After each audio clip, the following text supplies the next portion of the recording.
بسم اللہ الرحمن الرحیم۔ آج ہم آپ کو ایسے وظیفے بتائیں گے جو آپ کی زندگی میں ہر موڑ پر کام آ سکتے ہیں۔ چھینکنے والا کیا کہے، سننے والا کیا کہے۔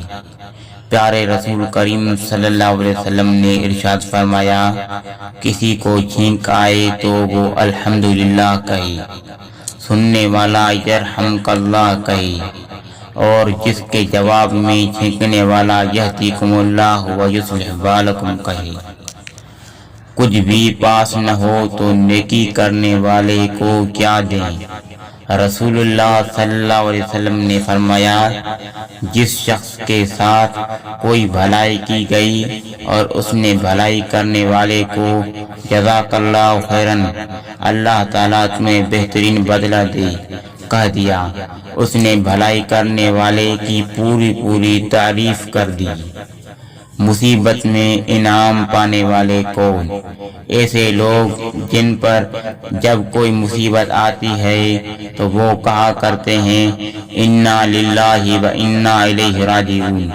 کچھ شک نہیں کہ ہم خود بھی اللہ تعالیٰ ہی کے ملکیت ہیں اور ہم اسی کے طرف لوٹ کر جانے والے ہیں۔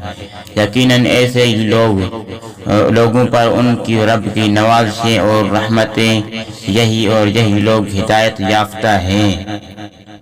مصیبت میں دل کے قرار کا نسخہ ایمان۔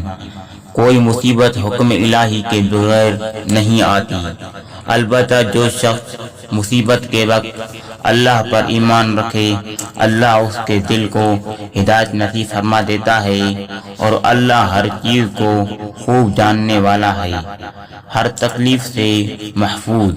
بسم اللہ الذی لا یضر مع اسمہ شیء فی الارض ولا فی السماء وہو السمیع العلیم۔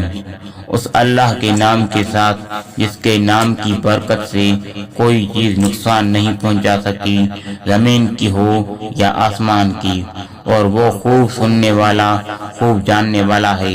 جو شخص یہ دعا صبح اور شام 3 مرتبہ پڑھے گا، اس کو کوئی چیز تکلیف نہیں دے گی۔ اگر ہماری ویڈیو اچھی لگی تو ہمارے چینل کو سبسکرائب کریں اور بیل آئیکن پر کلک کریں۔ جزاک اللہ۔